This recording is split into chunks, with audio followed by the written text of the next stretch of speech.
in towards the focus of this meta yesterday, so perhaps it was just those specific picks they weren't quite comfortable on, but they are going to ban away the Kestrel as their first pick here. Obviously Kestrel very strong, and starting all over a very strong Kestrel, so it does make a lot of sense for them to ban away that hero. Hammers answering with the Petal, taking that one away from Old School, and now we have a situation where both Rhyme and Blackfeather are available. Arden and Lyra also available with these first picks, so we'll see where Hammers decide to go. They decide to prioritize the Rhyme. At this point, you got to figure if they've got themselves in a pretty good position, because Cloud9, when it comes time for them to ban, they can only ban either the Blackfeather or the Lyra here, and Hammers are going to be able to take the other. I was going to say, I wouldn't be surprised if they banned Vox and then tried to first pick the Blackfeather, just because at that point you have removed 4 of Old School's top heroes. The only thing you're leaving open is the Adagio. The Rhyme pick, I like it quite a bit. And now the question is whether Cruel is going to be picked up, or I Love Joseph to counter it. Well, they're going to grab themselves the Lyra just to make sure that they get that captain and have a counter pick available for their final pick. Or, as we've seen a lot of teams do, just not necessarily a counter pick, but just making sure that they're not picking into a counter, taking away the counter pick option for their opponents. So Lyra is still one of the top tier captains, still one of the captains that every team is more than happy to end up with on their side. So Cloud9 really need to figure out some way to deal with this Rhyme, but not too many teams have been able to do that on this update. We saw the 60% win rate for Rhyme. That's for this season. On this update, I don't know if Rhyme has actually lost a game. It's something I'd have to double check, but it has been a very strong pick. Cloud9 going back to the Fortress. It has been a very strong pick. I'm not sure I would be willing to commit to that statement quite without checking the stats. I feel like he's probably lost a couple of games, but I mean, we've seen Rhyme versus Blackfeather, and I don't think Blackfeather's lost. But the question here, Fortress comes out. Yeah, the question here is whether they're going to go for the Adagio or something like a Saw. Ringo is still open. Sky Weapon Power is the answer. I mean, Old School has played it in the past, and he's played it very well, but we have not seen it too often lately. They could still play the Sky CP, and it would work really well against the Rhyme also. I know you're happy about the Sky picks. It's something I think you've asked for about 4 or 5 times just only today. if it's CP. But we'll see how it's going to perform here for Cloud9 against a Saw for starting all over. Saw and Rhyme. This is a scary looking team that Hammers have put together. Imagine 2 updates ago if you told me that Saw and Rhyme were going to be 2 of the top picks on the meta. I wouldn't have believed you, quite simply. But here we are in this update, and Saw is going to be locked on in. How are we expecting this game to pan out, lads? I mean, Hammer's going to play so aggressive to try to shut down this Fortress before he gets rolling, before he picks up his Aftershock, and they have the tools to do it. Saw has incredible lane pushing ability, as we know, and Rhyme also can apply a lot of jungle pressure. Yeah, it's a really, really hard aggression early on composition, and this is what Hammers are known for. This is when they perform the best, is when they can bring this all-out aggression early on in the game. So Cloud9 better be prepared. Yeah, I'm excited to see that as well, because this is something we usually know Cloud9 for when it comes into these games, is being the aggressive team, making sure to put their mark on the game. At what point do we expect Cloud9 to be able to fight back in this one? Just very quickly. It's going to be around level 6 to 8 if they're able to survive. All right, we'll see if they can survive that early game and get on into this one. Let us know who you are supporting. Hashtag Vainglory8 on Twitter. Is this a Cloud9 game, or is it going to Hammers? Let us know. But it's time to get on into our second semi-final of North America and pass it to our casters. Thanks, guys, once again for your beautiful analysis. And now, game number 1, Cloud9, Hammers. Cloud9, let's get into this one. We got a Fortress. We saw TSM play it yesterday to somewhat varying success. Now Cloud9 is on Joseph, a very aggressive early game jungler. We'll see how it works out this time, coming up against that Rhyme. Ooh, the flanking from Gabe Vizzle. This could be bad for starting all over. Ooh, I like it. He does go straight in, although this Winter Spy is doing a lot of damage early on. They're going to focus starting all over. The reposition from Old School is really good. Can he find the kill? Yes, he can. Go Vizzle picks up first blood for Cloud9, but they're still on the hunt. Status going really, really low. Vanguard onto Joseph to keep him alive at the moment, but that Sigil only just missing, and Status just trying to kill Old School. Repositions, but they ended up trading. Joseph again might just trade another kill here if he's not careful. Chicken, and one more basic attack will finish him off, but Vanguard leading to safety. A 2-for-1 in favor of Cloud9. That's definitely good to get. I love Joseph rolling a little chicken. He's going a little deep to try and pick up that final kill. I love Joseph will back with the 2 assists. 1-1-1 for Old School, 1-0-1 for Gabe Vizzle. A good way to start things off. And that might give Old School enough, a little bit of early extra damage to be able to survive this lane up against starting all over on the saw, and both teams instantly popping the minion candy because starting all over, he wants to push things up under the tower, and Old School wants the opposite. Sense that a mobile turret that is Saw. It always kind of scares me a little bit when he's rotating so quickly, and I'm like, how? You're not physically a machine, or is he? I don't know. In the cyborg skin, I guess he is actually a machine rather than man. Status now just farming away on the front of Cloud9 is going to find a little bit of CS there, and they're going to push up to the turret just where they like it. But Gabe Vizzle says not today. But starting all over, already chunking that turret down to about 3/4 HP. Old School has hasn't got a real answer right now. Gabe Vizzle going very low. They're going to spin up the guns, and that bright bulwark is going to stop the advances of Cloud9 for now. Back to reposition from Old School. He's going to run straight into Status. Status going to pop the boost as well. Old School was overstepped completely, and Status evens the kill lead up 2-2. Yeah, starting all over. I thought that he had gone a little bit too deep, but Old School is the one who ends up getting punished for his aggression. He's got 2 minion candies in hand, so he's prepared to do things out in this lane. That will even up the gold a little bit. Still slight advantage for Cloud9, but it is nothing to write home about. And now the question is how much value has I Love Joseph gotten in the meantime? He's cleared a couple of camps. He's not that much further ahead of the Rhyme. And so now that Rhyme has picked up the additional kill, he's going to be online probably about the same time as I Love Joseph. The question is going to become, will Cloud9 get value off of that first item spike? And I don't think it's going to happen because I Love Joseph has gone into the Stormguard banner. Man, that jump in completely denied by the bright bulwark. Chicken doing his job perfectly, and you aren't half wrong. He's got the Dragon Blood contract though for the early game aggression, but it's going to delay his power spike going for that banner. Starting all over, takes a nasty bite, but he's just going to brush the wolf off for the time being. Cloud9, they do regain control of the lane, but Hammers, they're going to see quite shortly they're going to recontrol completely because Status is moving up towards them now, and this is going to be the issue. If they can get that turret down in under 5 minutes, Cloud9 have got some serious work to do. The analyst said they're going to come online at level 6, but that is a little way away just yet. Yeah, and the problem is there's no minion way for them to use that minion candy sitting in Old School's inventory on. So much value onto this turret. Bright Bulwark is going to come out and slow down the engage, and we'll see whether or not C9 can actually get anything off of this as Old School starts taking a lot of damage. Status going very low. Yeah, it does have to use that sigil actually to get the speed boost away. Old School was taking a majority of that damage as well for Cloud9. And Hammers, they do end up just resetting as the jungle intensifies.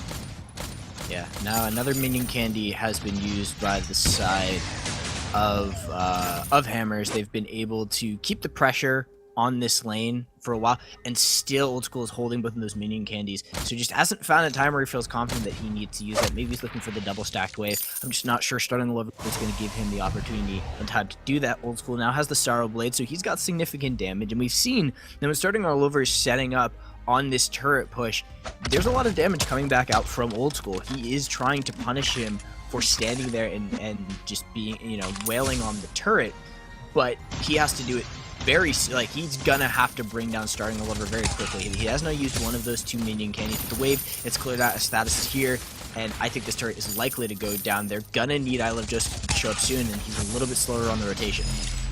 Yeah, that he is. He hasn't even got a boost, so even slower than you'd normally expect. Valkyrie's going to come out and just dissuade Old School for the time being.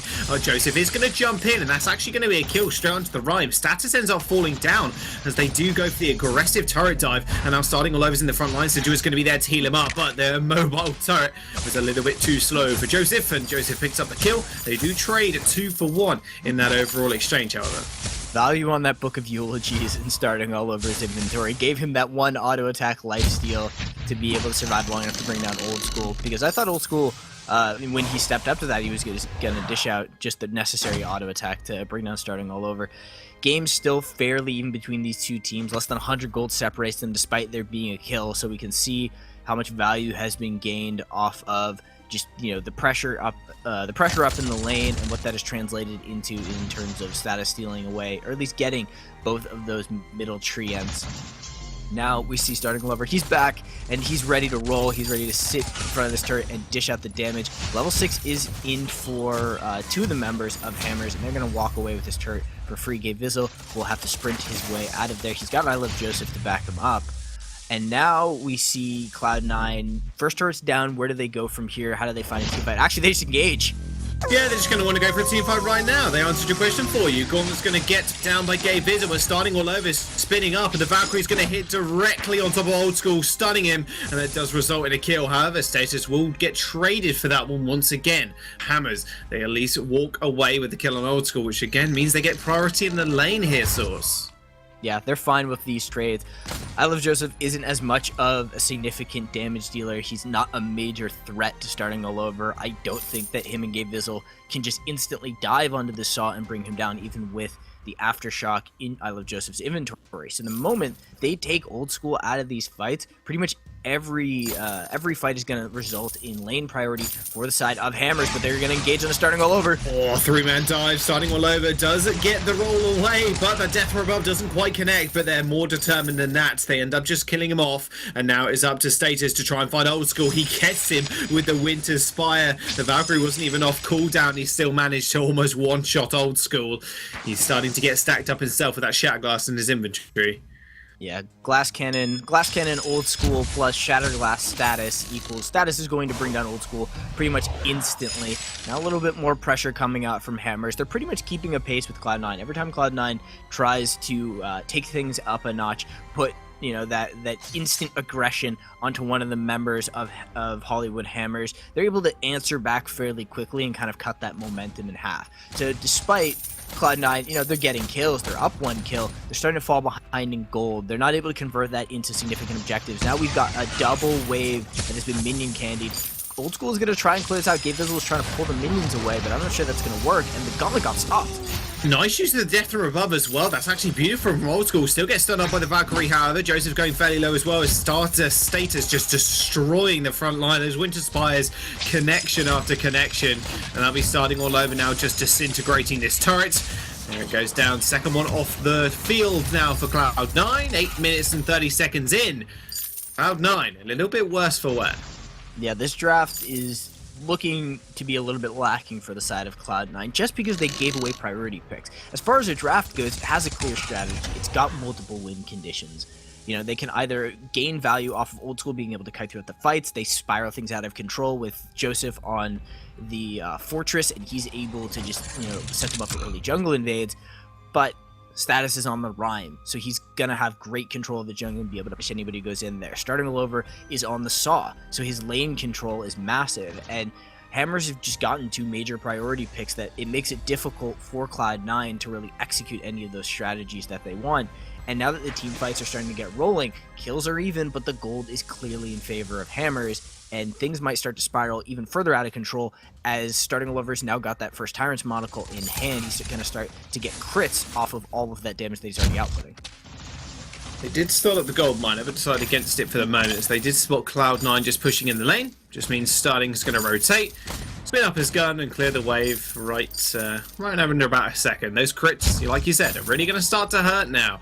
And all Hammers want to do is just get lane priority. They don't want to fight in the jungle. They just want to be able to protect Starling. And Chicken, kind of an unsung hero at the time being, has been doing just that. As soon as Cloud9 go for these big engages, that bright bulwark comes out, hinders a lot of that mobility, and just allows Starting all over to get those free hitting basic attacks down.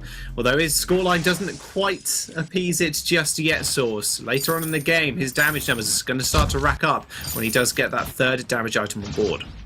And we saw a Lyra Saw composition in the previous set. But the moment that they came through, there was this instant crowd control that came out from Tried to be able to shut that down. Dienzio was there with a weapon power caster and was able to just instantly stun and then burst. Now that you've got the Rhyme involved, that Rhyme's going to go in. It makes it difficult for anybody to stay and kind of stand there and fight and dish out that damage. You have to be worried about the Winter Spire's instant engage. Instant engage. That Gauntlet's going to get completely blocked. However, the passageway just sent him to safety. Status is going to, starting all over, is going to be able to use that to get away, but he ends up going down anyway. But they're still going to chase it down at Old School, however, but Status just cannot close the gap on him. Cloud9, although mobility is really paying off right now. Old School just trying to take out Status. Does end up taking him down in the end, but Cloud9, they find it their comeuppance, even though that Gauntlet just got denied. Great pressure from Cloud9 and just that snap decision making let them get a lot of good initial damage in, and then Old School was building up the breaking point stack. So they're gonna look for these longer, more extended team fights, but it has to come in with a punch. They need to put a lot of pressure on a starting all over, so he's forced out of the fight, because Old School on this weapon power Sky, he can kite while doing damage, and he's very difficult to pin down.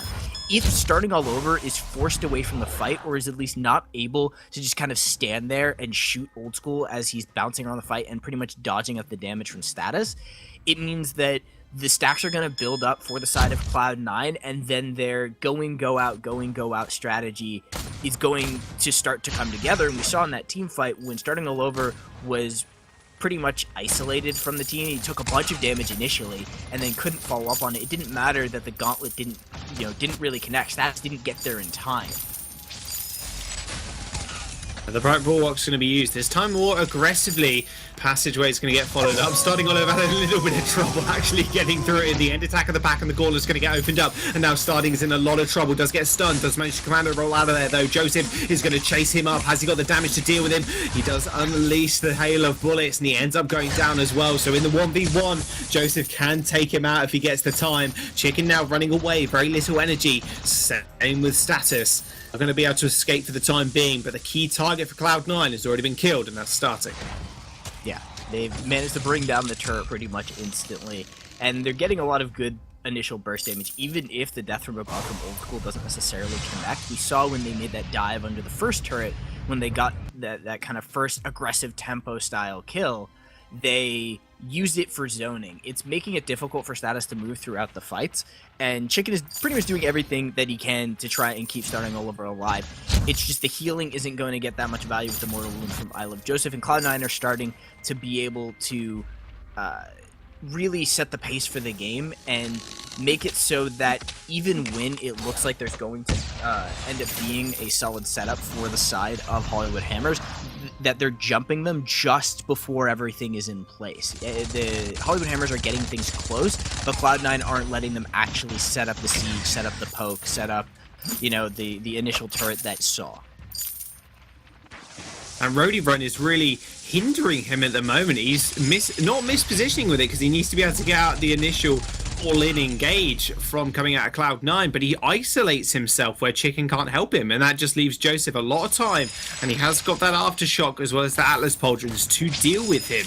He is sitting at 1 and 5, and he's got double monocle, so right now is his time to shine. But can he just get set up like the turret he needs to be? Or does Gabe Vizzle want to interrupt that? That's going to be a gauntlet, but the passageway is going to lead them all to safety for the time being. Old School going to jump to the back line, and Starting all over goes extremely low and just absolutely evaporates Old School. Joseph's going to be able to get the return kill on to Starting all over. They trade 1 for 1 for the time being, more than Cloud9 can hope for right now. Status will be chasing up Gabe Vizzle. Joseph is going to be there just for the help with the Vanguard. So Hammers, C9, they're still even, fighting tooth and nail in this game.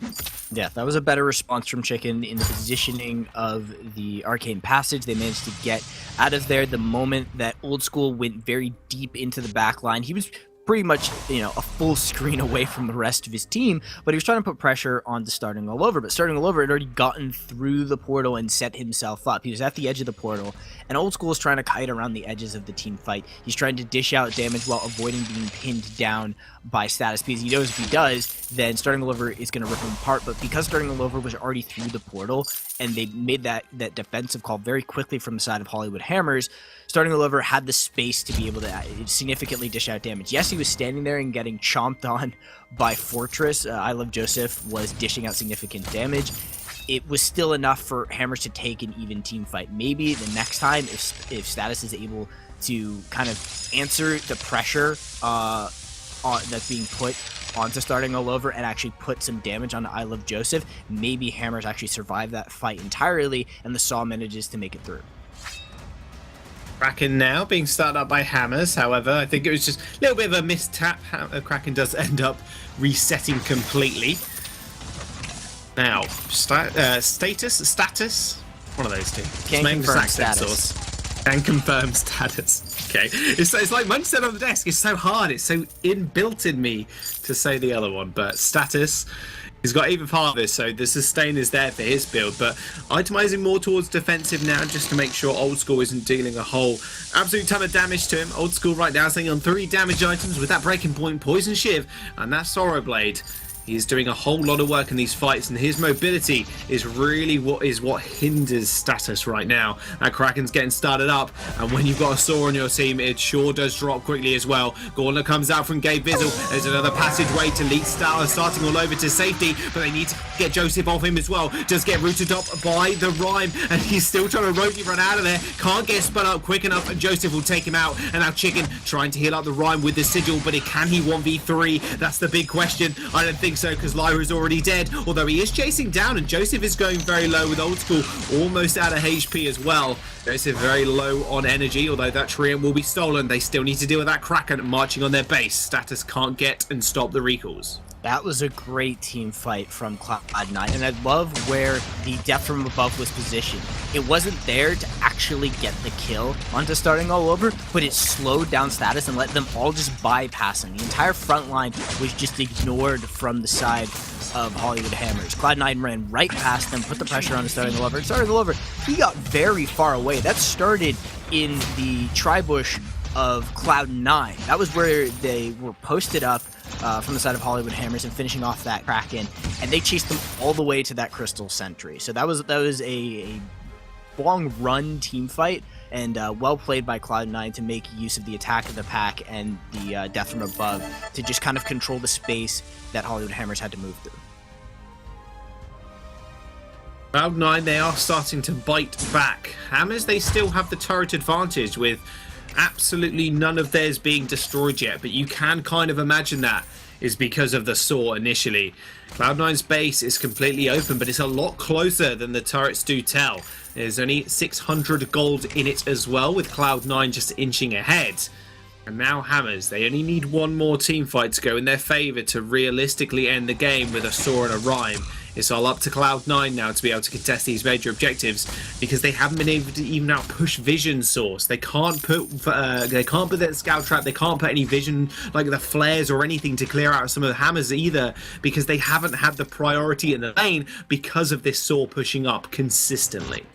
Yeah, but they are getting closer to having all of the tools that they need. They've got the double war tread, so their mobility is there. They're a fast-moving team, even when you don't end up using Attack of the Pack. They've also got the Echo onto Gabe Vizzle, so the double gauntlet is there. He's going to use the first one, but use the second. Gauntlet's going to come in, passageway is going to get taken, or at least they're trying to block starting all over, and they're doing a fantastic job of it as well. He's going to be able to really run and take the passageway anyway, but he's already on the back line and couldn't even get spun up in time, and Old School sends him straight back to the base. Gabe Vizzle's out of the fight already. Death from Brother is going to come down a little bit wide, but they do manage to split Chicken up from Status. He ends up falling here now. War Treads is going to get popped as well. They're going to try and find the ace, or at least try and find a turret here, because the death timers, they're starting to get long. That body blocking was great from the side of Cloud9. Also, Old School jukes out the Valkyrie, baits it out from status, and goes instantly into the portal. The Arcane Passage is a great engage and disengage tool, but you have to remember your enemies can take it as well, and where you position around that is key. They got everybody through it, and then just starting all over couldn't follow up with the rest of his team. And so team fight goes in favor of Cloud9. They're much closer to getting Old School to that final build. He's working on that Bone Saw to add a little bit more attack speed to what he has going. He's done a very good job of putting the Mortal Wound onto starting all over, so following up with that with Joseph, and it doesn't feel like Chicken is getting a whole lot done. He's got Atlas Pauldron, he's got the Crucible, he's got the Fountain, he's got War Treads. It doesn't feel like any of those activated items are having that much of an impact, whereas on the other side, Cloud9, they're popping double War Treads in the middle of a fight, plus Attack of the Pack, the Engage Gauntlet from Gabe Vizzle. There's so much being used by them to just constantly put pressure on the side of Hammers, and Hammers are slowly starting to be pushed back from this aggressive standpoint that they've had, where they've had control over the map, but the gold lead and the kills are starting to fall in favor of Cloud9. Tier 3 boots might be quite an important pickup here for starting in order to actually get him out of the fights rather quickly. Speaking about getting out of fights, Cloud9 want to get in one. Death and Revolver will come down. Vainglory actually doesn't manage to start off Joseph, but it wouldn't be enough. Old School found himself in a perfect position, straight on the back line, starting all over, melts in front of his 4 barrage, and now Lyra is the last one alive, and a double kill goes over to Old School, and that's going to be a cracker now for Cloud9. That fight was quicker than if you just blink. Optimal positioning from Cloud9 on every single skill shot they fired out. The double gauntlet semicircles, that Venn diagram was beautiful. Doing all of the geometry along with a perfectly placed death from above in that exact angle to be able to hit onto 2 targets. Cloud9 just threw out all of their massive team fight abilities, and every single ability landed and was executed at the right position. As quick as a flash. Old School took him to math class. It was beautiful. Took him to math class, taught him geometry. I didn't do too well on geometry. Thank God we've got Old School here. Maybe he can teach you some later. Kraken now is going to start opening up the base for Hammers. And this is the position they didn't want to be in. Starting all over had cracked so many turrets. And now they are on the opposite end of this Kraken. Cloud9 have got that gauntlet available, and that echo is up in 20 seconds time as well. But Cloud9, they're happy with the turret takes, and they just decide to back off. Kraken not too healthy anymore, will end up going down without any causing further damage. Ooh, and Gabe Vizzle's also now picked up the Null Wave Gauntlet. So Chicken already not getting as much value off of some of those activatable items. The Gauntlet the Crucible hasn't been there to counter out the Gauntlet or any of the Death from Aboves, and now they're looking to just shut that down even further. They can also use that to cut off Starting All Over's ability to retreat. He's got his tier 3 boots, he's got his Aegis, he's even picked up a second reflex block. He is so scared of the crowd control that's coming up from the side of Cloud9. They throw a No Wave Gauntlet onto him, and none of that is there. He is even more of a sitting duck than a Saw already is, and let's be honest, Saw is a sitting duck to dive compositions to begin with. Yeah. He is a turret, after all. He is no man. He is but machine, like Terminator. He is a lonely turret, and Old School is making quick, sharp work with him. This full dive comp from Cloud9, wanting to get on the back line, is doing it just that. You can see by the scoreline is starting 2-9 right now. No matter the damage he's outputting, if he can't survive a mere fraction of a second in these fights, he's not going to be able to do all too much to Cloud9's front line. They've taken an aggressive stance in the lane, now forcing Hammers to recall here, and they're going to be able to, although maybe not actually. I take that completely back. Hammers are actually just going to go for this fight. There's going to be a passageway in. Death and Rubb's going to come down straight on top of the end of the passage. That's going to be really big. We're starting all over, surviving the fight, and that's what they needed. Gabe Vizzle is now going to get chased out by the rest of Hammers as Old School has already fallen. Gauntlet to get a little bit of space, but Status is going to be able to chase him down. Hammers, they finally find the fight they wanted and take out 2 members of Cloud9. If he can finally kill Gabe Vizzle, there we go. He finally hit the Winter Spire. He hit the Winter Spire on a non-moving target. He got there in the end.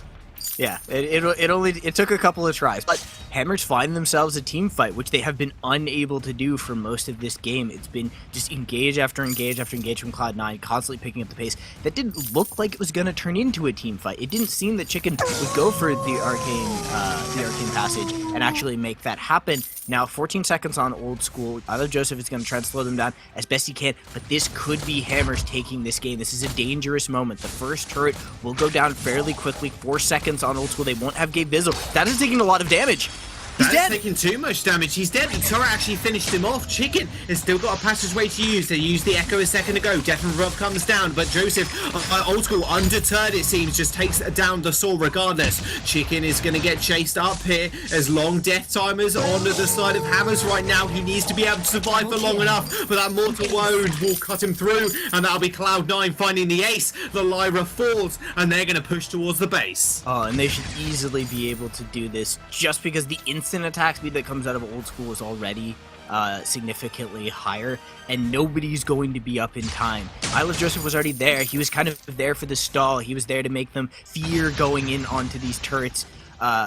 Just for a couple of seconds. 15 seconds before Status is up, this is game over, and Cloud9 have turned things back after just a small positioning mistake from Status, but it cost them everything. Status is back up now, but the gauntlet will just separate him. Cloud9, after only having 2 turrets remaining versus Hammers, have come back completely and smashed the crystal. They're going to take game at number 1, and that was Hammers, just with a very proactive plays, just not being able to hold together that saw in the later game. Yeah, Old School with 12, 7, and 7. Yeah, he took some hits. He died a few times, but that's because he was the main kill target. On the other side, you look at the rest of his team. 4-1, 12, 4-1, 15. They were able to...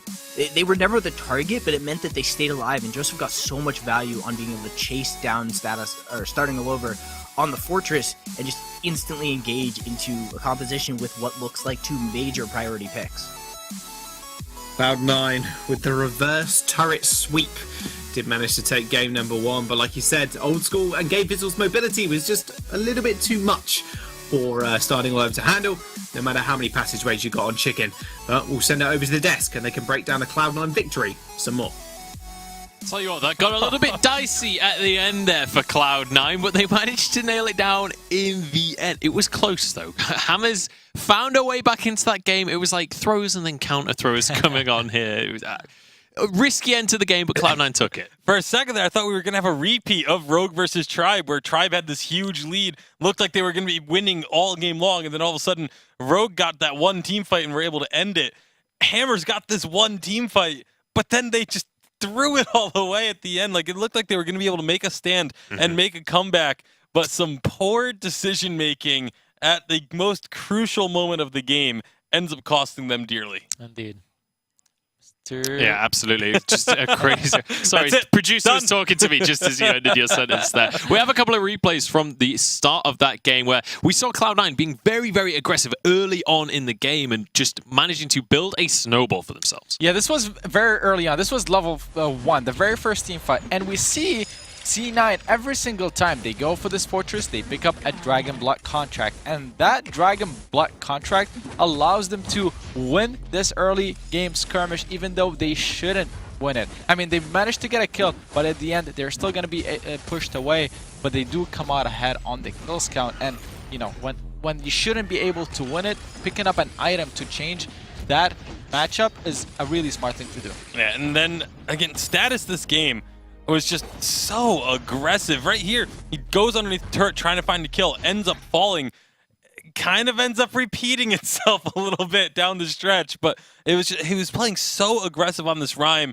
and there were times when they really just needed him to rein it in a little bit and play a little bit more safely than what he was doing this game. Something also to quickly touch on in that early game, Gabe Vizzle, once again, he rotated through the lane bush level 1. This is something he's been doing every single game for the majority of the games, so teams are not recognizing the patterns are coming from C9. A little bit more preparation would help them avoid that. Yeah, preparation goes a long way in Vainglory, and we'll see if the teams start to wise up to things like that. Let's take a look at some of the trades that were going on during the mid-game, because there was a lot of trading back and forth once they got a few items. Yeah, and it felt like every time a fight started off, it was Hammers going after Old School, but then the members of Cloud9 were able to get him to starting so many times this game. And unfortunately, saw it just very difficult for him to get out of a bad situation. He has the roadie run, but once the roadie run is on cooldown, there's really nothing else there for him. And Cloud9 were able to abuse that pretty heavily throughout this game.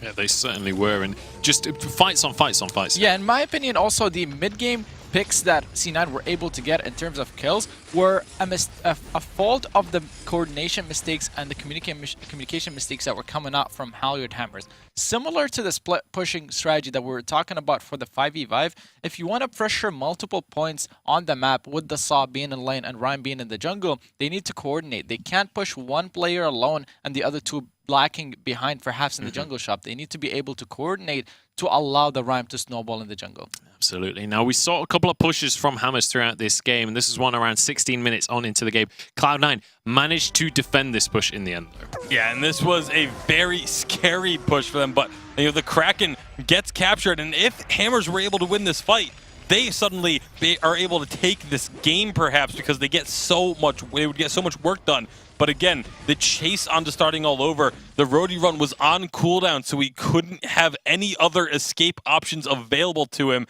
And as a result, if you can get that Saw's ability on cooldown, there's nowhere else for him to go, and he's going to go down pretty quick. Very important to note also in that team fight that C9 managed to stagger their Atlases. They had one on Gabe and one on I Love Joseph. They used them in different times. So the one reflex block that Saw had couldn't block both of them. And that's why he was forced to use his roadie run to run away after the Atlas was applied on him and his attack speed was reduced. Yeah, absolutely. Now, our next replay, we've got quite a few from this game because it was a messy game. It was around 20 minutes, and this is when Cloud9 really started to get a grasp on the game once again. Right. I mean, they were able to initiate a lot more cleaner in these team fights just because of how Fortress does scale and how well Sky Open Power does at initiating on backline heroes. We saw this time around they were able to go in at the same time and on the same targets, and this is another team fight that we're gonna see and the opposite thing happening. Lyra this time able to force the team fight onto Sky. They were able to eliminate the school too early on in the team fight for C9 to be able to do anything. Yeah, and this was it. This was the moment where it looked bad for Cloud9 fans because it was like, oh, hang on, how much can Hammers actually take off this one? And Hammers tried to make something happen, tried to end the game off that, but unfortunately wasn't quite enough. And how crucial is it there that Gabe actually pulls them towards their base, buys a little bit of extra time, also makes sure that I Love Joseph gets out safely. If that ends up being an ace, this game is over and Hammers win. And so it was very important that they didn't give up the ace. They bought that little bit of extra time, and Status, again, just going underneath the turret when he's already really low. The respawns were starting to come through. It was just a bad time to try and take that final turret. But how about how hectic this game was? Yeah. We saw in the replays earlier, 20 minutes in was when Cloud9 took the first turret. I mean, not only he was very out of position Status tanking the turrets for too long, he had a full damage build. Yeah. He was trying to rely on the fortified health he gets from his damage for tankiness, but against the turrets, that's not going to be too effective. Absolutely. What a game coming out here between these two teams. Cloud9 was able to end that one out in the end. Definitely a close one. Despite the kills being heavily in favor of Cloud9, those fights towards the end stages of the game were absolutely just so close between the two teams. You can see the damage here. Status ahead of I Love Joseph in the jungle, but over on the carries, it was starting all over, lagging behind a little bit against Old School. Yeah, I mean, and these damage numbers are so close. Based on what these heroes do, it's not really any sort of surprise that the damage numbers are where they are. This was such a back-and-forth game. I mean, Evil predicted a 2-1. It could very well end up being a 2-0 just because that game was basically a coin flip as to who was going to be able to come out on top. So excellent fighting from both teams. Really could have gone either way. Honestly, I would also say a lot of mistakes from both teams to throw it back and forth after they got the leads. So a little bit cleaner of games I hope to see going forward. And if one team gets the advantage, they should be able to take the game decisively and not allow the other team to come back into it. Hopefully that will be the case, but look at this. Petal followed by Saw as the band's coming on in here. Cloud9, not a fan of starting all over his pick right there. Yeah, again, it didn't have the crazy number of kills. The KDA was not very good, but you saw the damage. The damage was definitely still up there, so they do not want to deal with that pick. And, of course, also, by going and banning the Saw away, it means that Rhyme and Blackfeather both still available. Hammers will take the Rhyme. Cloud9, do they decide to go for the Blackfeather? That is going to be the question. I wouldn't be surprised if they did. Well, we'll have to see which direction they do want to go. If it doesn't get picked up, you'd expect it to be in the next round of bans. I mean, the Rhyme, I think Status did actually a good job on it last game. However, if he is picking it up again in this one, so I want to see him play more aggressive in the jungle. Even if you have something that can push in the lane really hard, try to go into the jungle and snowball your matchup, because that's how Rhyme plays because of your fast clear speed. Kestrel will be the lock-in here for Cloud9, so not going for that Blackfeather. Interesting pickup right there.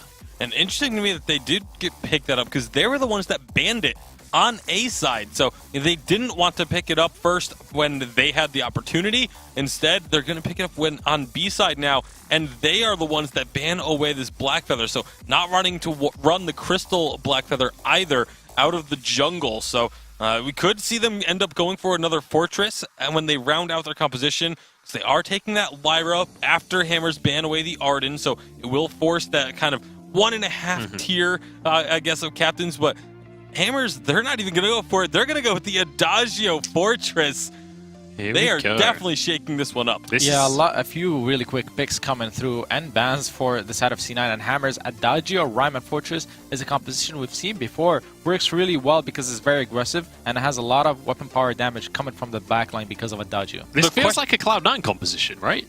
Yeah, it kind of does, but it is going to be a Captain Fortress, almost certainly, because you're not going to have Rhyme and Adagio Rhyme and Fortress be your two carries in the game. So likely to be that Captain Fortress, which there's still a place for the Fortress as a captain, but obviously Cloud9 has been heavily prioritizing it as a jungler. Instead, they're going to go to the Koshka, and I Love Joseph on Koshka is a classic pick. It certainly is. I'm excited to see how this one is going to pan out, starting all over. Taking that Adagio up against Old School, one of the players that most renowned for that pick on his Kestrel. I'm curious to see how this one's going to pan out. Where are you guys going to be watching during this game? What's the most important lane for you guys? The jungle matchup is going to be the most important thing because Koshka is a classic pick. However, it doesn't play too well against the Rhyme. It will need to snowball, but Rhyme is very strong early on. So how Joseph will play the matchup is going to be very interesting for me to watch. Yeah, absolutely agree. I think the jungle is the most important, but it's also how the junglers are going to affect the lane, because they can both have really strong ganks and a really strong presence when they make the rotations up to the lane. If one rotates a bit faster, then all of a sudden that team can get a huge advantage. All right, we've talked a little bit about the Fortress aggression. With it going into a captain role instead of this jungle, does that affect how aggressive you have to be? I mean, it doesn't affect how aggressive you have to be because you still scale really well into the late game. For me, the worry for C9 is the fact that they picked up the Koshka against an Adagio, a Rhyme, and a Fortress. The lockdown for her when she goes in is going to be a little too much. So, again, Joseph is going to have to perform really well to make it work for C9 here. Well, Joseph is definitely a player that we've seen perform exceptionally well on many, many occasions. I'm curious to see how he's going to do on this Koshka. And honestly, I feel like this jungle, a lot of it is going to be down to last hits early in the game as well. We've got these Elder Treants that these guys are going to be fighting over. Both Koshka and Rhyme exceptionally good at getting those last hits on the jungle camps. Yeah, they both do a lot of burst damage. Koshka with the Twirly Death, Rhyme with his Winter Spires. They can easily try and get into these last hit battles against each other, and it almost comes down to just a 50-50 of who's going to actually get that last little bit of damage in. Absolutely. So let's talk a little bit about this lane matchup as well. We've got Kestrel going up against Adagio. First of all, are we expecting this to be CP or weapon power Adagio, and how does that match up against a Kestrel? It will most likely be a weapon power Adagio just because they have the Rhyme in the jungle who plays as a CP carry. The matchup is very interesting because both can take it, but Adagio does have slight advantage. All right, we'll see if that's going to be a big factor in this game. Cloud9 currently 1-0 up. Let's see if Hammers can take this one back. Hashtag Vainglory8. It's time to pass it over to our casters and get into game number 2 of our second semi-final. Thanks, guys. Once again, game number 2 underway, and it was only a matter of time before we saw Joseph bring out that Koshka yet again. This time, Old School's up in that lane with the Kestra and Gabe Bizzle's on the Lyra. This is a tough composition to come up against, especially with that Adagio not being so strong in the early game. Yeah, the early game is where Joseph is looking to just gain massive advantage, but it will get more dangerous as the game goes on. So, oh, that is bad. Uh-oh, rooted EU Treant. Joseph falls for it. Flask is going to get popped, and hey-ho, starting all over, finds Spud. Well, the early game does not look that good for Joseph at this point. Old School doing a good job of trying to steal away these minions, but no, that one's going to go over to Chicken. So now Old School's been pressured out. I Love Joseph has given up the first blood, and they've lost 2 major camps. What a start. Not Cloud9 were hoping for. There you go. Joseph at least secures that one with the Twirly Death. Yeah, Old School going very low here. Now support the Flask. Chicken doing exactly the same thing. Starting all over, continuing the aggression. He picks up another kill. Joseph going fairly low here. No Flask available. Remember, starting all over. It's going to end up trading with him. Chicken finds a kill on the board for himself. And that'll be 3-1 on the scoreboard at 1 minute and 30 seconds. What's more important than those kills is what status has been up to this whole time. He's been farming. What has I Love Joseph been doing? Fighting and getting some kills, but primarily dying. He spent more time dead than he has spent farming. And because of that, status is going to one, be able to pick up all of those camps for free. You had all those camps being stolen away by the members of Hollywood Hammers, and now that early game aggression we would have expected out of Old School, he's probably still going to play the same style. I don't see him pulling back on the throttle because that's not a good idea for them. We see he goes on to starting all over, gets bopped on the nose, but still, he has to keep up the pace. It's just not going to be as successful. Yeah, he's going to get punished for that kind of maneuver as well. He did take a turret shot, like you said. And we're starting all over, starting with 2 kills. That's pretty good for him. He's going to be coming online a lot quicker than Old School is. And you got to put this in perspective. Joseph normally has to deal with status, but right now, we've got Old School sitting in a lane up against a 2-1 starting all over with Chicken backing him up as well. They're Cloud9. They're going to have to play a little bit more conservative and just wait for Joseph maybe to hit that level 6 mark. I'm not sure that that's even going to be enough. I think it not only does it need to be the level 6 mark, but he also needs to have already gotten the aftershock, and then they need to get that kill and then get away with it. Like, Joseph needs to they need to get the kill, and then Joseph needs to head into the jungle, and then they need to find another kill, or they need to force status to back and lose out on a bunch of jungle farm. A bunch of things really need to happen for Cloud9 to reclaim the advantage. Yes, you can always win late in team fights. You've got a weapon power Kestrel. Those crits are going to be massive. There's always the potential for a couple of glimmer shots to just reduce starting all over to nothing. But you don't want to have to bank on that. So really, how they play the level 6 is going to be huge for the side of Cloud9 getting back into the game. Well, I mean, reflex boxes are going to have to be a must, but already another fight breaks out as Chicken does find one. Joseph ends up falling yet again. This is not something we usually see from his posture specifically. He's sitting at 1 and 3 with hammers, taking such an aggressive early game. Old School, though, is going very low, and he's just going to get chased up here. Chicken, it pops the flask to stay alive. Gay Vizzles over on the other side of the wall, but he's going to get chased out by Status here. Here comes Joseph again, re-entering the fight on top of that bright bulwark, but Chicken makes his risky escape underneath that treant, and he'll end up surviving that entire engagement. Yeah, Joseph knew he couldn't go in there. But maybe if he were even or ahead, he might have been willing to dive that. But he knew it was way too risky for him to make a play that aggressive and to, possibly set himself even further behind. So he has tempered himself a little bit. But we see how much pressure is being put onto the members of Cloud9. Old School was dove under tower pretty much with impunity. If he'd been able to turn and get off that extra shot, he kills Chicken, but he doesn't have the time to do that because the mortal wound is ticking. He's taken so much damage, and now Cloud9, they have to figure out how to move as a unit enough to be able to find that initial kill. I Love Joseph is close to that level 6. He's working on that aftershock. He's picked up the extra heavy prism so that he's got some good burst to follow up with that, so that aftershock combo does hurt. But they need to get a kill or they're going to start to fall pretty far behind, because starting all over, he's 2-1 and 3. He's in a great position. He'll have his Sorrow Blade fairly soon. He's also picked up a few extra items. He's sitting on 2,000 gold. He can go buy it now. He's also going to have a little bit of extra attack speed. He's going to have a little bit of extra armor over Old School.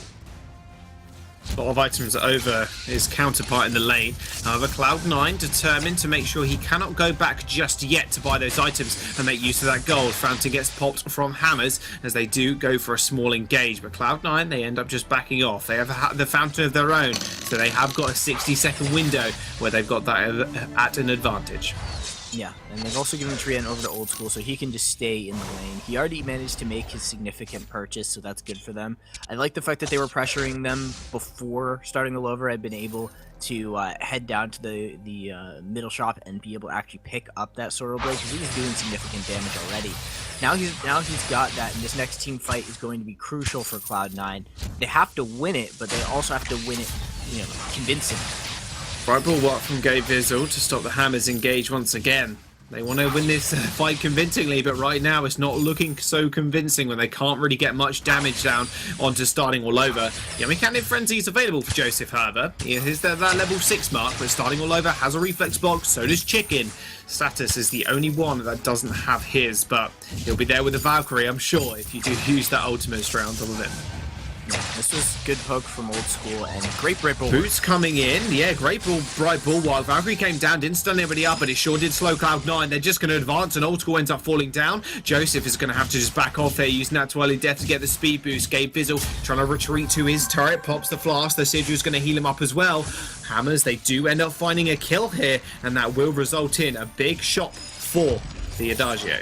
Yeah, that was a good engage from the side of Hollywood Hammers. They caught Cloud9 when they were looking to kind of get this side rotation. They wanted to head down to the shop, possibly pick up what would have been the aftershock for I Love Joseph. Out comes the Verse of Judgment. They bring down the turret, and then is this going to be full engage? Hang on a second. Passageway, though, is going to get used. That's the only counting frenzy on Chicken, but he's still alive. A big double kill comes through for the Adagio in the end. He just sat there with everybody else ignoring him.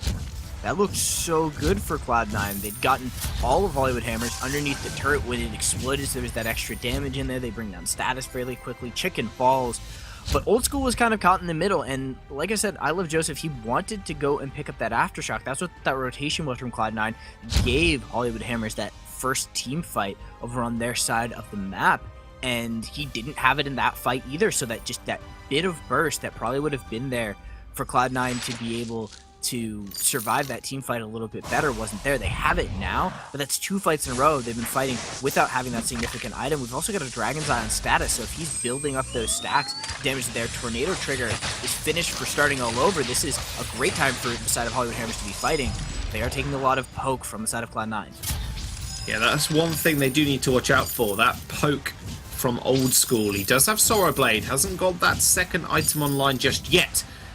That's Monocle, I can imagine, isn't going to be there available for him, but Cloud9, they are backing up against this turret, and with starting all over, he does manage to touch it with that Tornado Trigger. It will melt very quickly, and a couple of Winter Spires will send that under half HP as well. They've got to be careful here. They need to back off. They've got sustain. In fact, both of these teams do, and I think Cloud9, they're just going to have to work around that advantage. Yeah, they have slightly more sustain. There isn't a great Poison Shiv holder on the side of Hollywood Hammers. Maybe starting a lever could pick it up, but that really does cut down the value of what his Adagio build's going to look like. Joseph goes in, he gets caught. Oh, Joseph, wrong place, wrong time. Valkyrie ends up sealing the deal. Attack of the Pack's going to get popped, but those War Treads from Cloud9 just send Old School and Gabe Fizzle to safety. But that's exactly what Hollywood Hammers wanted. They get free time with the Gold Miner. They pick up a kill as well to boost. Now, they can just walk down this lane with the amount of gold and damage they do have. At 1-5-2, Joseph is playing with fire when he goes in for those types of plays. If he'd been facing Rhyme, he doesnn't get caught, but he turned away. The Chill Winds root him up. There is a lot of lockdown for this Koshka. The desk mentioned how difficult it is going to be for Joseph to maneuver, and we're seeing it firsthand. Every time he goes in, he is locked down, and Status is outputting massive damage. It also means that Status is building free stacks. He's got that overdriven Winter Spire. It's faster, it outputs at a much higher rate, which means if he does it right, he can get 2 Winter Spires down on the Joseph plus the Chill Winds. That's gonna be significant stacks, and that means as the team fight progresses, Old School is in more trouble, because if that Rhyme gets anywhere near him, he's gonna have 0 defensive capability, and he's going to get popped very quickly. You're down Old School if he touches you, basically. You got to keep at the back line, continue that poke. Maybe that's the key to Cloud9's success right now, but Status, he's got Eve of Harvest on board, so now he's even harder to kill. Starting all over, accelerating that initial lead he had in the start of the game with 2 kills, churning that into 5-1 with such a proficient gold lead at 10 minutes. We're looking at upwards of 5,000 gold almost now for Hollywood Hammers. This is a very different Cloud9 with a couple of comfort picks as well, mind you. It all came down to that Treant at the beginning. That one mistake has basically put Cloud9 on the defensive, because it's one thing if you start things out even as a Koshka. Starting things out behind, Koshka even means that Koshka has the capability to get ahead. Koshka behind has to get back to even before she can take that step and really reach that dangerous point where she's dishing out damage in the middle of the fight. She's picking off targets. She's impossible to lock down because she's so fast. Joseph never got that opportunity. He spent so much of the early game trying to reclaim those portions of his jungle based on that, that initial Treant mistake.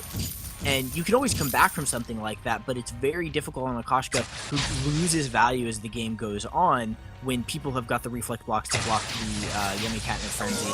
There's just too many things that make it difficult for Joseph to succeed in these team fights. Well, second turret has fallen. Passageway into the Bright Bulwark. They're just going to try and jump on, starting all over, but the Valkyrie just stunned up 3 members of Cloud9. Joseph escaping, use the other end of the passage. Is going to pop his own reflex ball to get away from Chicken, but with their main carry already falling, will mean a lot of damage down onto that tier 3 turret. Joseph, Chicken, the cat chases the chicken. The chicken chases the cat, sorry, this time around, as he does end up going down. But hang on a second, Crystal Sentry doing a little bit too much damage. In fact, Chicken's gonna have to back off. It doesn't matter too much though, because they've already broken the base. Wait, Crystal Sentry, it's not done. He's gonna die. He got him. Okay, my bad. EU Crystal Sentry. Oh my goodness, what was that? Redemption, I guess, for Joseph. He got a kill. Oh no, Old School got the credit as well, so it even feels bad for Joseph now. Yeah, a one-shot, one kill came through, and it hit Chicken as he was retreating, so he tried to turn back and walked right back into Crystal Sentry's waiting arms. Unfortunate for Chicken, but it's not a huge deal. They've got a 5k gold advantage. They've taken every turn on the map. Now they finally decide to back and leave the map for a little bit. That lets Old School pick up the turret, but here comes Status. Yeah, you say that, but they instantly stun Old School with that Valkyrie, and he just disappears in under a second. Gabe Vizzle now.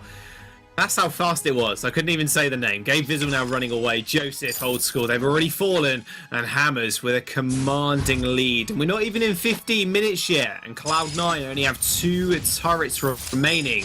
The Kings of North America right now. They're getting a chip taken out of them. We've talked about Cloud9. They've been trying out new things. You know, whether or not it's an actual slump and they're not playing that well, or they're kind of testing their limits, looking for new strategies as they get ready for the World Championship because their spot is secured. You know, that's definitely up for debate. But Hammers are definitely showing in this match that if you give them the opportunity, they can close out games. That's really the first step to becoming a great team. The second step, being able to, you know, come from behind and then close out games again. They're at least proving that they know how to win the game when they have a good lead, and they know how to maintain and extend it. So, you know, it's a good showing from Hammers, and it'll get them some much needed points in the season. This is also, you know, a good bit for them that they can kind of play some more, you know, some different compositions. We haven't seen a whole lot of Fortress. The Adagio is popping up here and there, so they're not necessarily limited in what they can play. Double Tornado Trigger with the Sorrow Blade. 7-1 is starting all over right now. Hammer sitting in prime position to take the game. Cloud9, they need to be able to react. The active camo was popped. War Treads is going to come out as well. There's the Bright Bulwark, but the Attack of the Pack will roll on through. Cloud9 are going to be able to disengage here. Joseph, right now, he's a moving scout trap, it feels like, because Yummy Catnip Frenzy, and like you mentioned earlier, is harder and harder to make work. It's so easy to block, and he just falls off in relevance. Hammers, though, setting up a sneaky death trap, although they might be going for a little backdoor here. Maybe, maybe not. Cloud9, they know where they are exactly because they just flared them out. The Bright Bulwark with the passageway is going to be good, but the Valkyrie's going to be even better if they can find it on Old School. He does manage to block it. The Yummy Catnip Frenzy is blocked as well, and Old School getting free damage down here. This is good. Starting all over is now going to fall, and now Status is the only member alive. The carry for the team. It needs to be able to come up big in this situation, but Joseph is going to get those twirly deaths off, and he's just going to fall if he's not careful. One shot, one kill. Will finally find him. Joseph finds himself a double kill, and Cloud9 get an ace. It was an interesting idea, but it was the wrong place to fight. You've got the Crystal Sentry there. You've got a very condensed area that you're not in control of. Side of Hollywood Hammers, they've done their best jobs when they're initiating the fights as a team. They were kind of split up and spread out in the course of that fight. They've also, in the last few fights, been able to instantly find Old School with the Valkyrie, with the lockdown coming out from Status, and Chicken being able to get the Mortal Wound in so that Gabe Bizzle's healing doesn't come through. That time, they were kind of all over the place for the side of Hammers. They got a little overconfident, thinking that their lead meant that they could take any fight that they wanted, and it just proved that Cloud9 aren't out of the game yet. Yes, Joseph is behind, but that just means he has to be in the perfect position to dish out his damage. Yummy Catnip Frenzy was blocked, but it also put Joseph in the right position to do damage, and the entire time Old School was being pressured, but starting all over had already kind of been removed from the situation. So it's a good show from Cloud9 to be able to pull that team fight back. They're going to get some gold back off of, you know, getting these objectives on the map. Yes, they'll trade away 500 gold with the Kraken, but they need gold more than they care about giving it away to their opponents, who are pretty much at the end of their builds. And the Kraken got one turret and a little smidgen on their base turret. But remember, like game number 1, cast your mind back. Cloud9 were down to 2 turrets, and then they completely reversed it on Hammers. So can they do that again? It's looking like a real possibility, especially the way that team fight dish went. We are jumping into a brief pause, however. But if we look at those gold leads, there is a 6,000 gold lead for Hammers. But like you were saying, they're nearing the end of their builds now, which means gold is going to become an irrelevant factor for them, with Cloud9 trading up that way, trading for the gold advantage in the objectives. They are going to now start to come online and start reaching their pinnacle point as well.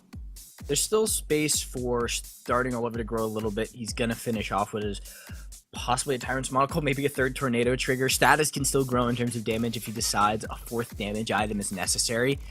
He doesn't have to be worried about Old School's damage, but you know, there is still space for the gold lead to find value on the side of Hammers, but it is starting to diminish.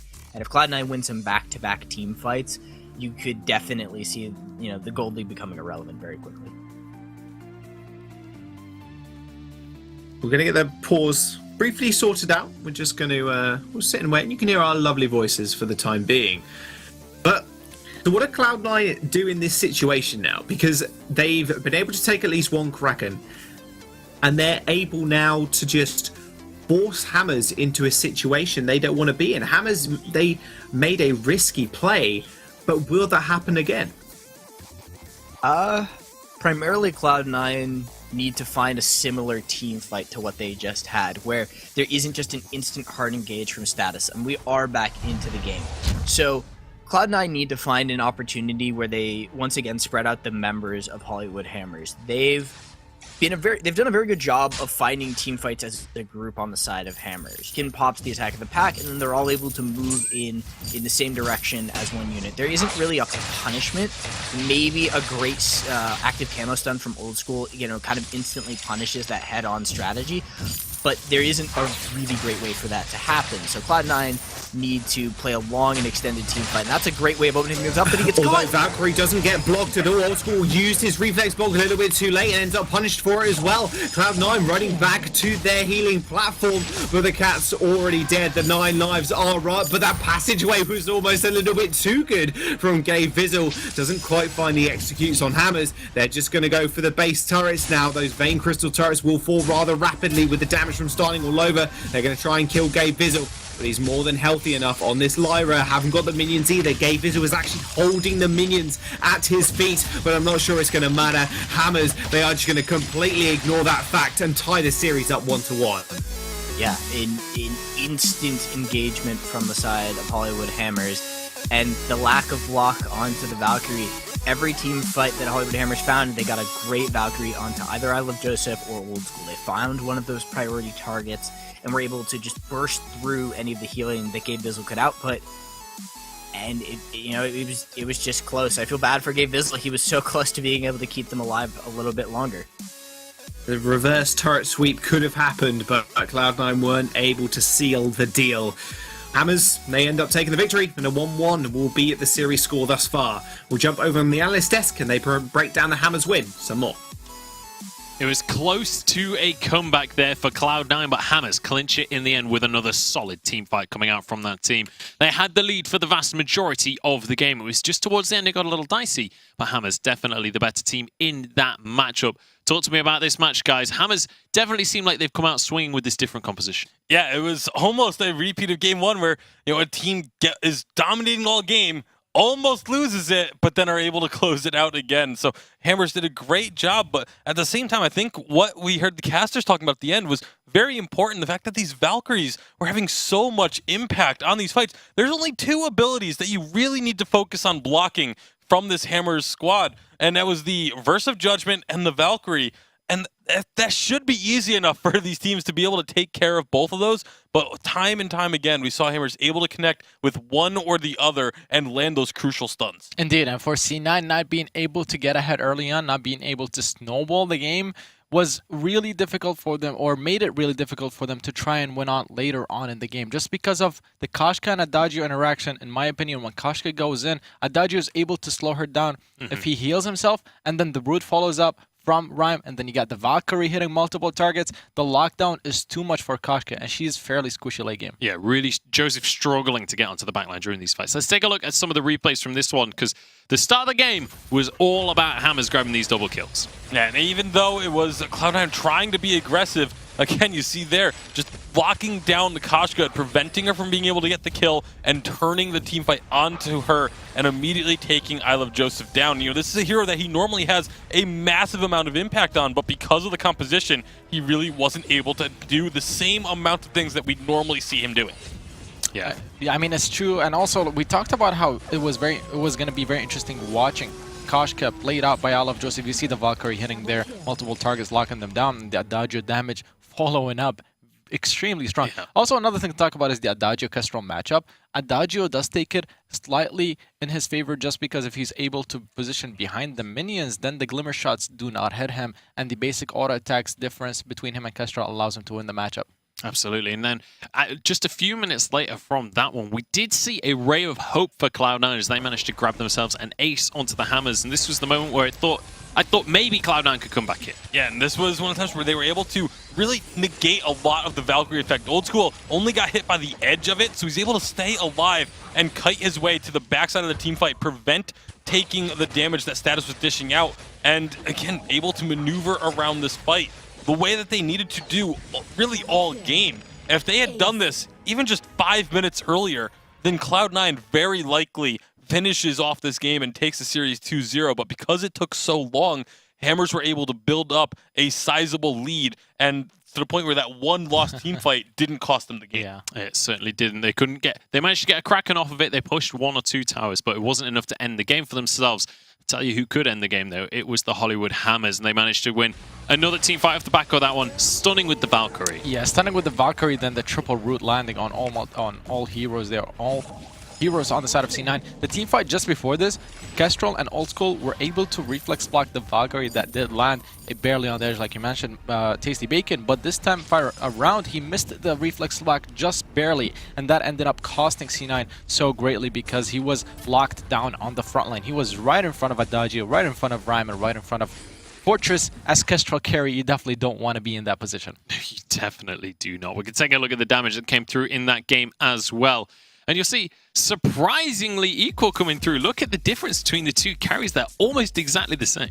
Yeah, very, very close. But again, you have to look at the fact that those damage numbers being so similar end up being the fact that these team fights were really even. It could have gone either way. I mean, those stuns, you have to imagine if Old School doesn't get stunned in half of these team fights, how much more damage he would end up having and how lopsided this game could have ended up looking. It's also the fact that they were going up against the Fortress, and Fortress, we've spoken about this before, when he pops his wolves, it becomes very hard for Kestrel to deal her damage and get it on the target she wants, just because those wolves do block the Glimmer shots, so it's a difficult matchup to play there. We've got to start talking about this next draft coming on in here. We just saw a Captain Fortress, something we very rarely see, especially on Update 2.9. Are we expecting similar things to come out here for Hammers? Is this a strategy that you feel like was the reason they won here, or are there other directions they can go? I mean, they may feel like taking this Fortress away from Cloud9 is the way to go, because they picked it up for themselves. They could potentially even ban it away on their second ban rotation,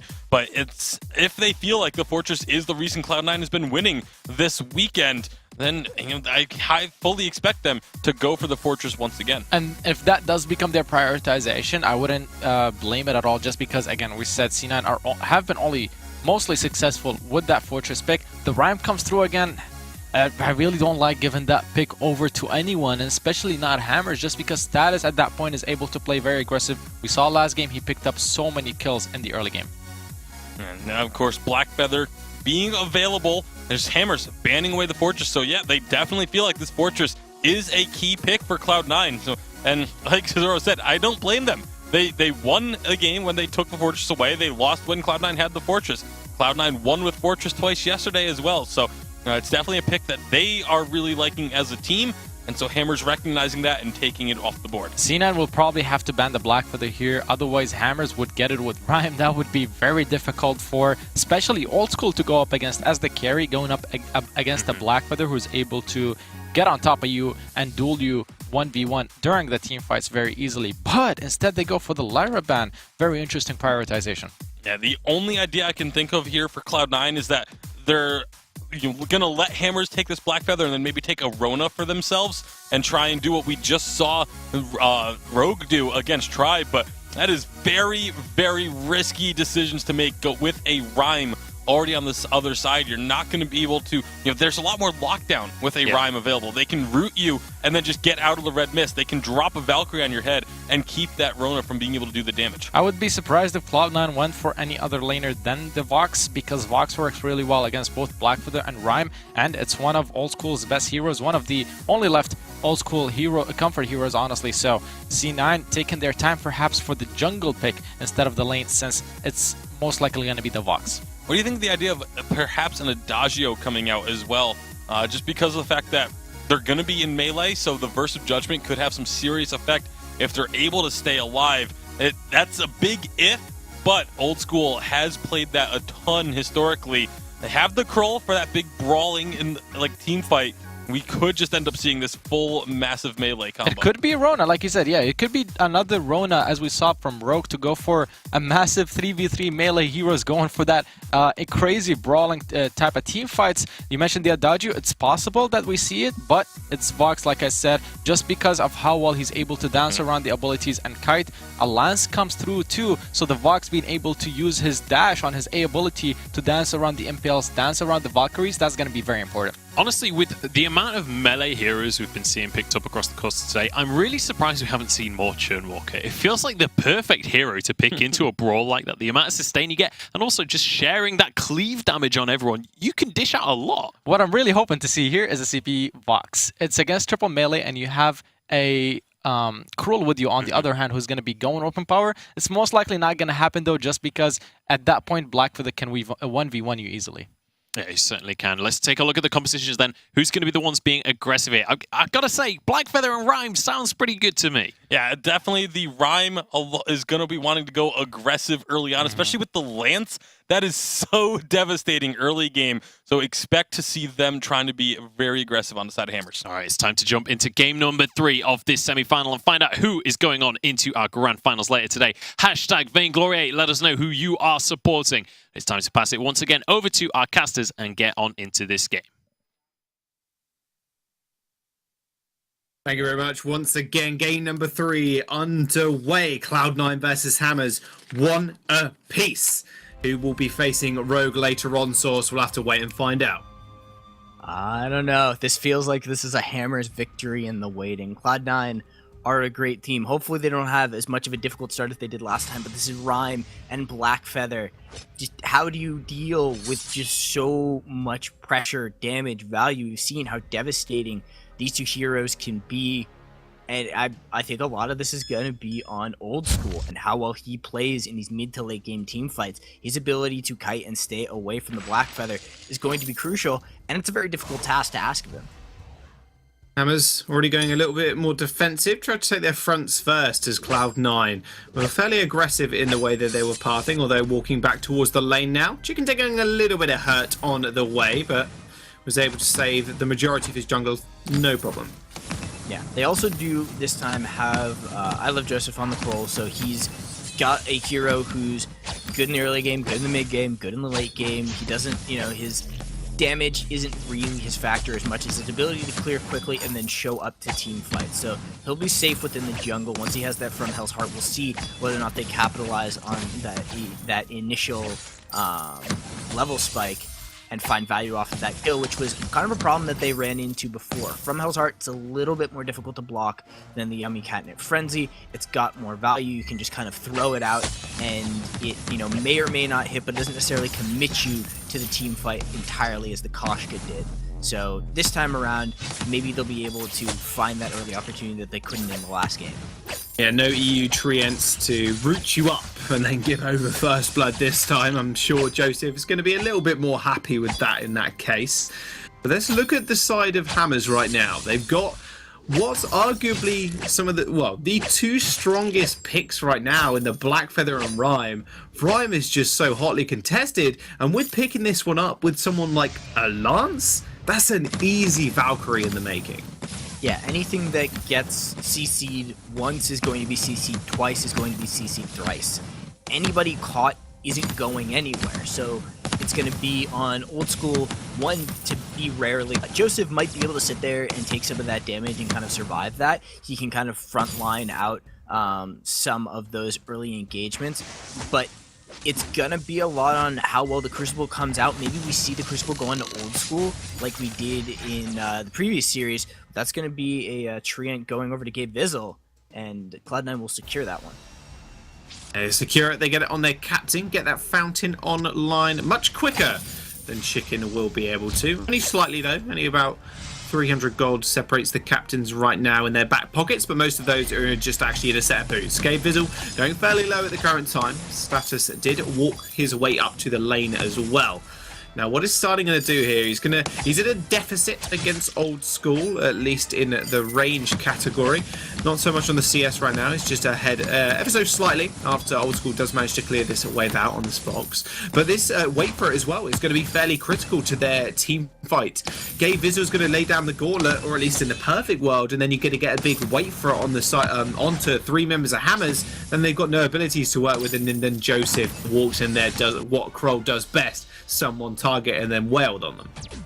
Ooh, a lot of damage on starting all over. He is willing to stand there and fight with Old School, and Old School's out in serious trouble. Going very low. Yeah, Impale does land. Chicken finds the Githian wall as well, and that'll actually result in first blood going over to Hammers, starting all over, starting off strong.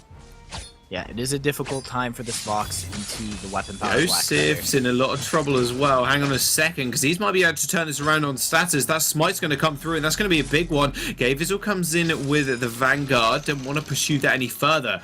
But regardless of that, starting all over with the kill.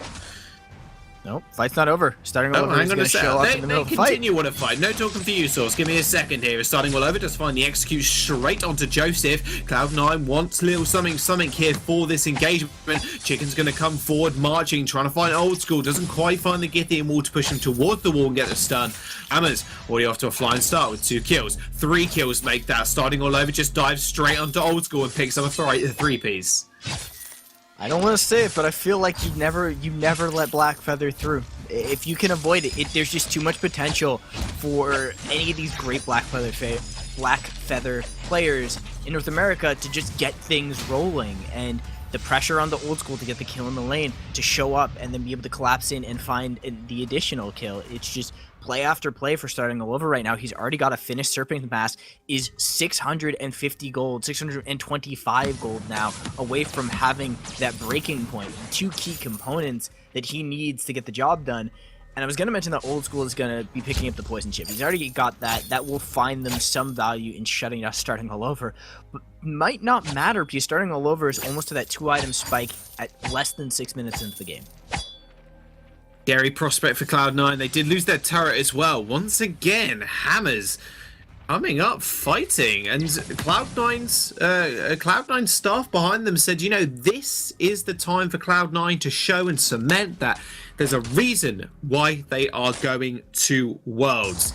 But right now, Hammers really showing that they could be a Worlds contender as well with the performance they're showing right now.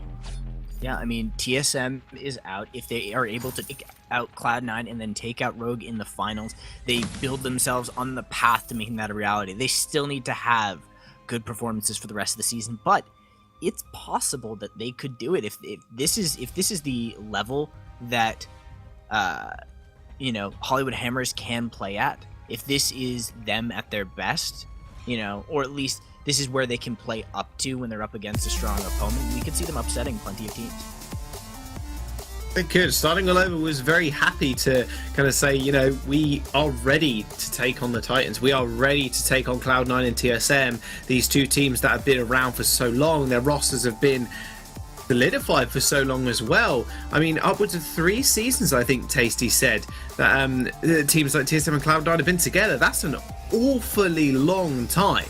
Like, for a specific team to be together. I mean, for a whole split as well, not making a single change, that's got to say to you, we're happy with this roster. We are happy with how the direction the team's going. Hammer's willing to disrupt that. We are jumping into a brief pause, by the way, obviously you can see on your screen, so we shouldn't be too long getting back into this one. I think the players are just having a couple of connectivity issues with their internet, but it just gives us a little bit more time to discuss how this game's going to play out from now, because Cloud9, they're a turret down source. And we are already back. That didn't take very long at all. Hey, there we go. Wonders of technology, my friend. The wonders of fast internet connections. We live in an amazing age. I was going to bring up, I took a quick look at the settings while we were paused, and I'd forgotten yesterday that Hammers brought down TSM. Now, yes, this was a weakened TSM. They didn't necessarily have Von C. They weren't firing on all pistons, but they bring down TSM and Cloud9 and then managed to win out the finals and then take out Rogue. They basically said top 3. I don't know if those are really your positions in the North American PGA. Yeah, like taking down TSM, even though they've got, even though they had Lucky Bread, is still no mean feat. Like you said, FlashX was able to win a game on jungle, needless we forget. So a man of many talents, you could say, but still taking games off TSM is quite a scary feat, and maybe should strike fear into the hearts of Cloud9. Hammers now rotating very aggressively in Cloud9's jungle. They are going to start up this Crystal Sentry and should be able to take it without much response. In fact, Cloud9 are just going to get a full recall off here as Joseph, he's got an infusion and he's finally got his breaking point online. Yeah, better to back up, not take that fight, get what you need to be able to set things up once again. There's no point in going in for that. Old School is still not necessarily there in terms of build, doesn't have that second item, so you need Joseph to have at least one of those online, and they might have found starting all over. Low Rose offensive, defensive, does get him away for the moment. And that's the big thing about the Black Feather. Is going to jump back in straight onto Old School. Impale does land. Gauntlet's going to come out as well, but only stun status. The Valkyrie came out and actually a big stun did land, but actually I think it went a little bit wide. A way through will come through, and that'll be Old School picking up the kill and starting all over already. The main carry is down, but they've still got status to try and chase Old School up. The Winter Spies are good. He does manage to secure the kill, but now Gabe Bizzle and Joseph, he has to deal with them. He's so low, and Joseph easily deals with him. Not many breaking point stacks either, but status was already way too low. Hammers lose 2 in that engagement, and now Cloud9, they're taking back control. Starting all over got isolated. He went very deep for the play and wasn't able to bring down Old School on his own. Old School then is able to kite out a little bit longer, and that allows Joseph to help bring down status. And Cloud9 found an optimal team fight. They were able to get off a good gauntlet. The From Hell's Heart didn't really connect onto anybody, but they didn't really need it to, because it just forced starting all over to have to go deeper into enemy territory to be able to survive. If that had come back and hit him, he dies pretty much instantly, because Old School was dishing out fairly significant damage. He's only really got the Poison Shiv, so what he's doing is he's cutting down starting all over's sustain, as well as, you know, the power of the fountain coming up from Chicken. Status doesn't have the Eve of Harvest just yet. I expect him to be going into that soon. So Old School is getting fairly good value off of his first initial item purchase, even though he doesn't have the Sorrow Blade or the Breaking Point just yet. And if I'm starting all over, I need to be careful about how far into these team fights I go if Status doesn't land a good Valkyrie, because they need that to get the initial lockdown on Old School. He was 3-0 in that initial engagement. Maybe a bit of overconfidence, like you were alluding to. He has got Breaking Point and Serpent's Mask, so he does dish out a ton of damage, but the problem is there isn't much defenses. He's only got a little bit of armor, and he's only got that reflex block for the HP as well. Hammers, however, they are going to be able to secure the gold miner, so that's a 400 payout each. Looking good in the bank for them. Now they just need to translate this into a lead, and now starting all over, he's got more armor. He's picked up that Atlas Pauldron as his third item. Yes, and the rise of Atlas Pauldron makes me happy, because it's such a cool item and interaction as to how you have to position. You may not necessarily need to kill the target that you initially dive upon and then pop the Atlas Pauldron onto. If you just cut out their damage, you make them a non-factor. And, you know, we've seen all of these Atlas Pauldrons come through because the CP Mage meta has kind of shifted. These changes to the CP meta have sort of forced us to bring back these CP junglers, which has then resulted in weapon power laners, and then the resulting, picking up of all of these Atlas Pauldrons, as Blackfeather is super dangerous, as Vox is still very powerful, as we've seen Rona come into the meta. Starting all over, he was looking for a bit of an engagement. That's a good route onto Old School, but no one there to convert. Actually, no, that was onto I Love Joseph. The wait for it did come out. It did actually hit, starting all over for the time being. The Valkyrie will come through as well. Won't find anybody. There's going to be a beautiful Impale lands onto Old School. He's still trying to kite back, getting a load of stacks, but it's not going to matter. Joseph now trying to just cut through the front line that is starting in Status, but he is all alone. Githian will finish him off. Hammers find 2, and that'll be Gabe Vizzle running for the hills as they march down the lane. A bit of a slow start, but again, as long as this Valkyrie hits these ranged carries, be it a Kestrel, be it a Vox, does not matter. It sets up Status to get the job done, to output the necessary damage, and to lock down that carry, so that starting all over can finish off. And just repeatedly, you have to avoid or block that Valkyrie, or you're going to lose. And that's part of why we've seen Rhyme so banned. He's safe in the jungle, he outputs great damage, it's consistent, and he's got great amounts of lockdown, and we're seeing him make it through these drafts. And you just have to know, you have to be prepared that everybody's got to be on point with a reflex block. Gabe Vizzle has got his Crucible, and he needs to just be able to block that Valkyrie. That's all he needs to be able to do. I mean, the Githian walls, when they're fighting out in those open spaces, not so impactful. The Impales much more so, but if that Valkyrie hits Old School, he's going to die. There is no if and or buts about it, with starting all over, stacking up on him very, very quickly. He's even gone to a bit of armor penetration as well now. And Hammers, they are still in this commanding lead, but we've seen a Cloud9 come back from worse. We can't count them out just yet. Yeah, I think that Pierce is going to end up going into a tension bow. He could go the Bonesaw route, but I feel like he just wants to be able to follow up on the burst that's coming out from Status. Because as long as they remove I Love Joseph, or as long as they remove Old School, I Love Joseph can't do all that much. Gauntlet is down. Here comes the second. Double Gauntlet comes down, starting all over, and Status trapped in the smallest portion possible. Valkyrie came out, is only going to stun Gabe Vizzle for the time being. Old School is going to get jumped on in the back line. That healing coming out from starting all over is a little bit too much for him to deal with, even with that mortal wound. They trade 1 for 1, and with Joseph using that from Hell's Heart, he's going to have to do all he must to actually just chase up Status now. Chicken is on the run as well. He's only about 1,000 HP, but they should have been able to just bow away from this one. Again, they trade 1 for 1 in this exchange, and neither team really achieving much off the back of it. Okay, I was wrong. Starting Liver did go with the Bonesaw, so he thinks he's going to be sticking to Old School for extended periods of time, and that Armor Shred is going to get them value over the course of the game. This is also a double weapon power composition for Cloud9, so pretty much just armor being built on the side of Hollywood Hammers, and it means they don't have to optimize into getting that extra shield, which means their builds are a little bit better. That's always something you have to worry about when you pick a single damage type composition. But even when the Valkyrie didn't hit onto Old School, they were still able to get into position and lock him down. The Chill Winds rooted him up, and they were able to finish him off. So, better showing from Cloud9, but they have to find a way to get starting all over, or to keep starting all over off of Old School. Old School is starting to stack up in terms of items as well now, but you can tell by his scoreline how much Hammers are focusing. He is 0-5 right now.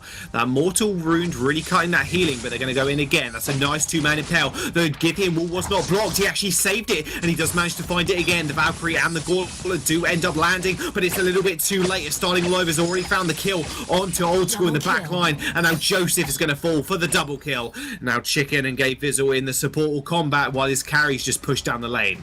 Even with a poison shift, the breaking point stacks are too much for starting all over, and Chicken is setting up some amazing plays. He's gotten 2-man impales repeatedly onto primary targets. He gets Old School. I mean, I wish I could see the actual number of times that he has landed that play into Old School, and now they're just keeping Gabe Vizzle busy. Chicken isn't too worried about him. Ooh. Okay, missed that impale. I called him the impale god, and then he missed his impale. Cheeky. And now starting all over, he's being chased out of the enemy jungle. They are going to reconverge onto Gabe Vizzle, so we may see a fight here. Yeah, Joseph's going to come in as well. The wait for it is going to land, but it's only going to hear starting all over. That's not going to be too much of an issue. Valkyrie comes down and stuns on one, but Old School's already dead yet again. He steps up to the plate and just gets torn down from it. Starting all over, jumps on Gabe Fizzle. He had the smite stacks on him, so they perfectly split up for this one. Status is now just fighting in the 1v1, the 2v1 even, sorry. I don't want to forget Chicken's there at all. The smite's there, the healing is not enough for Joseph to survive. Hammers find the ace now, and they're just going to go for the Kraken. Chicken sets him up, Status knocks him down. Every bit of crowd control landed onto Old School on that fight. Githian wall into the Impale, into the Valkyrie. They got every single thing to land, and it all came together for them like dominoes falling. Hollywood Hammers are taking complete control of this game. Almost a 10k gold lead. Things have spiraled out of control for Cloud9. Now they have Old School with that breaking point. He's hit that opportunity for him to stack up as well. The fact that he had to go for the Sorrow Blade earlier just to have the initial damage, you know, it slowed down his build kind of coming online. He had to build up extra defenses as well. Whereas starting all over, he's now picked up himself up a Poison Chiv. So who needs efficiency when it comes to lifesteal? He just wants to make it so that Joseph and Old School will not survive. And another root! Chicken, hello. Barrel roll over the wall, gets the Impale and starting all over. Does manage to secure the kill onto Old School yet again. And now they're just going to focus down Joseph. He's going to end up falling. And that'll be Gabe Fizzle just accepting his fate. Hammers find the ace after the miracle Impale from Chicken. A chicken and a Norse god and a prince walk into the bar. Turns out they can just blow away the cloud that is Cloud9. The turrets are going to fall. The Vein Crystal is going to shatter. And that'll be Hammers facing off against Rogue in the grand finals. And you can say that Hollywood Hammers had, you know, a broken draft. They had the Black Feather, they had the Rhyme, but still they executed on it perfectly. There were moments and opportunities for Cloud9 to come back into this game, but time after time, they found Old School, shut him down 0-8-3. That is not Old School's normal scoreline. We would not expect that of him regularly, but Hollywood Hammers showed up. Tables have been tipped, and Hammers are now sitting in the driving seat, starting all over 12 kills, and Chicken, the Impale God, he can keep that title 1-0-13. To break down that series win, though, we do have the analysts over on the desk. All right, what a game coming out from the Hammers. Absolutely rolling Cloud9 in game number 3 of this series. Honestly, it feels like this series was totally dependent on Fortress, and once that was taken off the board, Hammers complete control this entire game. Yeah, and what